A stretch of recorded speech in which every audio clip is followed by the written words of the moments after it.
শুভ সন্ধ্যা বন্ধুরা। আজকের সন্ধ্যায় বরাক উপত্যকা থেকে আসা কয়েকটি গুরুত্বপূর্ণ খবর হলো, অরুণোদয় প্রকল্পে ব্যাপক অনিয়মের অভিযোগ বরখলায় বিভিন্ন জিপি সভাপতির বিরুদ্ধে এমন গুরুতর অনিয়মের অভিযোগ উঠেছে। বিশেষ করে রাজ্যের মুখ্যমন্ত্রী 3.0 অর্থাৎ 3.0 অরুণোদয় প্রকল্প শুরু করেছে। আসামের বিভিন্ন জেলায় অরুণোদয় প্রকল্পের আবেদন চলছে, কিন্তু বরখলায় অর্থাৎ কাছাড়ের একটি গুরুত্বপূর্ণ বিধানসভা হল বরখলা। সেই বরখলায় বিভিন্ন অনিয়মের গুরুতর অভিযোগ উঠেছে বিভিন্ন জিপি সভাপতির বিরুদ্ধে।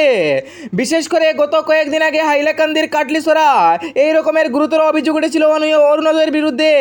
এবার কাছাড়ের বরখলাতে ফের গুরুতর অভিযোগ উঠেছে অরুণোদয় প্রকল্পের বিরুদ্ধে। বিশেষ করে অরুণোদয় প্রকল্প থেকে বিভিন্ন বিধবা বৃদ্ধ দিব্যাঙ্গদের নাম কেটে দেওয়া হয়েছে। প্রথমে যে সকল মানুষ অরুণোদয় প্রকল্পের নাম ছিল সেই সকল মহিলাদেরকে অরুণোদয় থেকে বাদ দেওয়া হয়েছে বলে ঘোষণা করা হয়েছে। বরখলার বিভিন্ন ভুক্তভোগী জনগণের দাবি যে তাদের নাম ফের অরুণোদয় প্রকল্পেতে রাখার জন্য জোরালো আবেদন করিয়েছে সাংবাদিকদের সাথে, এবং প্রশাসন একটি নিরপেক্ষ তদন্তের নির্দেশ দেওয়া হয়েছে।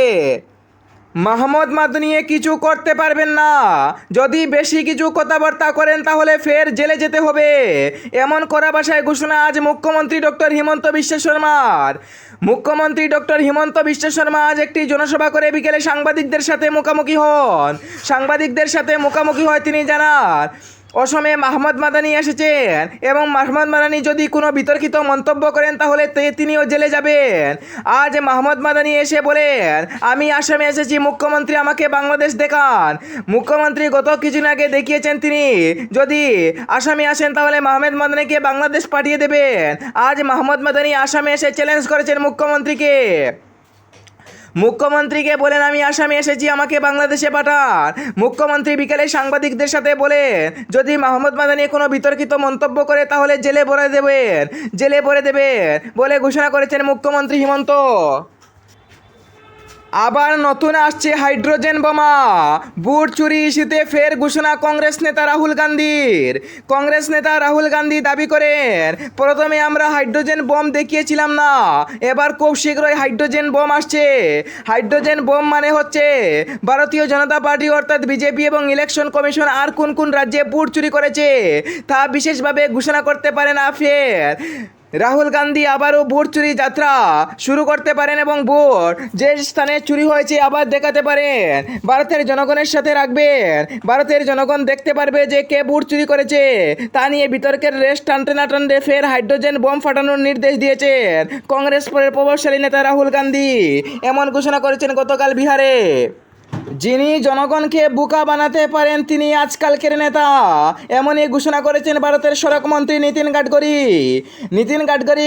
গতকাল একটি বিশেষ জনসভায় তিনি বলেন যে জনগণকে বোকা বানায় সে হলো বড় নেতা, এই রকমের নেতা সাময়িকভাবে থাকবে, পুরো চিরদিনের সাথে থাকবে না, এমনই মন্তব্য করেছেন ভারতের সড়ক মন্ত্রী নীতিন গাডকারি আরও জানান, ভারতে বিভিন্ন জাত ধর্ম দিয়ে রাজনীতি হয়, এই রকমের জাত ধর্ম দিয়ে রাজনীতি করা উচিত নয়। বিভিন্ন নেতাদের যারা এই রকমের রাজনীতি করবে তারা সাময়িকভাবে অর্থাৎ সামান্য কয়েকদিনের জন্য রাজনীতি করবে, চিরদিনের সাথে করবে না, এমনই মন্তব্য করেছেন ভারতের সড়ক মন্ত্রী নীতিন গাডকারি আরও জানান, ভারতের বিকাশের জন্য কয়েক হাজার কোটি টাকা বরাদ্দ হয়েছে এবং 1 টাকা দুর্নীতি না হয় কাজগুলো নির্বিঘ্নে চলছে এবং আগামী দিনে নির্বিঘ্নে কাজগুলো সমাপ্ত করার নির্দেশ দিয়েছেন বিভিন্ন প্রশাসনের আধিকারিকদেরকে, এমনই ঘোষণা করেছেন ভারতের সড়ক মন্ত্রী নীতিন গাডকারি।